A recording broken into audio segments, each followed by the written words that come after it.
Bonsoir à tous.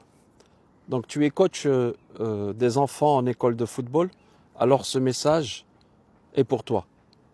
Et pour tous ceux qui oublient avant tout que le football reste un jeu. À cet âge, 5 ans, 6 ans, 7 ans, 8 ans, l'enfant est en plein développement.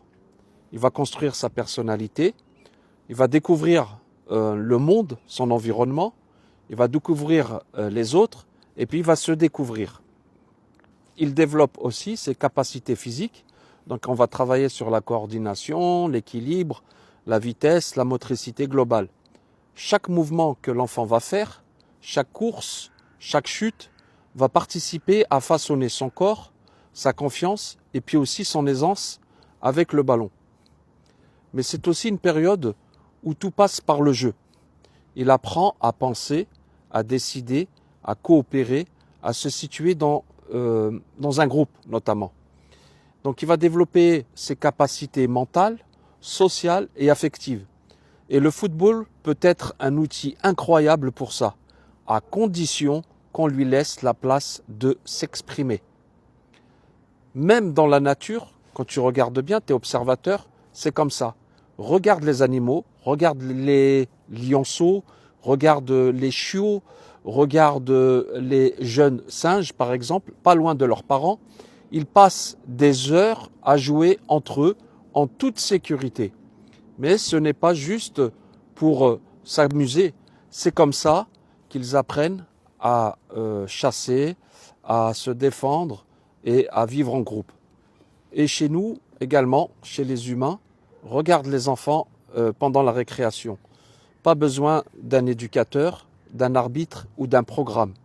Ils courent, ils inventent des jeux, ils forment des équipes, ils vont négocier des règles, ils rejouent des matchs de la veille, ils imitent leurs héros.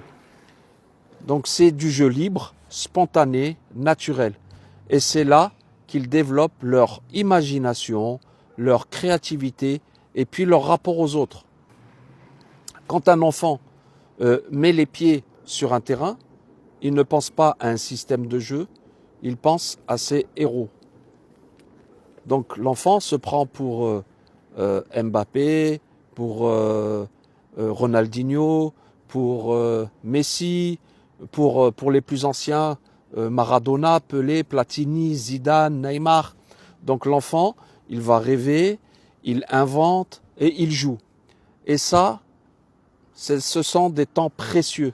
C'est ça qui lui donne envie de revenir, de progresser, de construire son propre football. Mais malheureusement, et trop souvent, on brise ça. On impose un rôle, on veut qu'il joue en place, on veut qu'il joue en une touche, on leur donne une multitude de consignes, et ça, c'est pas très bon. C'est pas très pertinent. Mais il a, et ça, il faut pas l'oublier, qu'il a 6 ans, 7 ans, 8 ans. Il faut laisser les enfants rêver, il faut les laisser jouer. Un enfant, c'est pas une manette de jeu. Tu n'es pas censé le contrôler à chaque passe, à chaque appel, à chaque dribble. Et malheureusement, c'est ce que l'on retrouve même aujourd'hui dans le football amateur chez les adultes. C'est ce qu'on appelle le coaching joystick. C'est peut-être rassurant pour l'adulte, mais c'est mortel pour l'enfant. Donc après, on a des comportements où l'enfant n'ose plus, il ne pense plus, il ne joue plus pour lui, il joue pour l'éducateur ou pour les parents, et donc pour leur faire plaisir. Et ça, c'est tout sauf formateur. Donc tu veux vraiment connaître ton groupe à l'entraînement, alors commence par ça.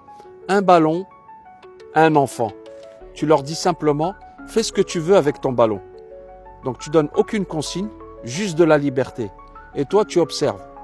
Et tu verras très vite qui aime dribbler, qui aime tirer, qui imite son idole, qui invente, qui hésite, qui se met en avant, qui se met en retrait. C'est très révélateur. Mais surtout, ce qu'il faut faire, c'est parler avec eux.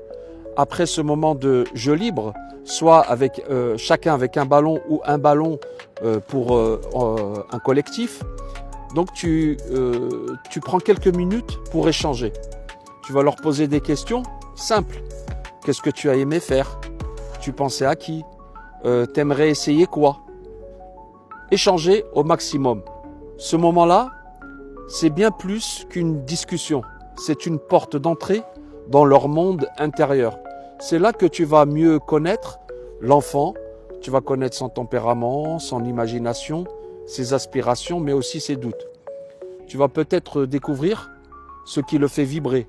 Et parfois même te rendre compte que le foot, c'est pas vraiment ce qu'il aime le plus. Ce n'est pas à nous de décider pour eux, mais de les accompagner là où eux veulent aller. Parce que former un joueur, ce n'est pas juste corriger un geste, c'est comprendre l'enfant qu'il est. Et ça passe par le dialogue, mais un vrai dialogue. Et puis regarde les plus grands.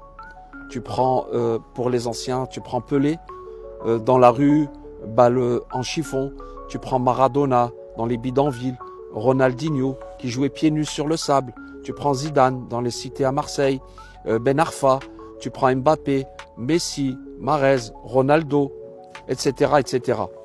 Tous ont rêvé leur football avant de le maîtriser. Ils n'ont pas été formatés, ils ont été laissés libres. Alors coach, éducateur, parents, donne-leur un ballon, de la confiance, du dialogue et un peu d'air, et le reste viendra toujours. Sur ce, je vous souhaite une bonne soirée. Après avoir, bien sûr, après vous vous êtes abonné, après avoir liké, donnez votre avis, pourquoi pas, enregistrez cette vidéo. À bientôt. Ciao, ciao.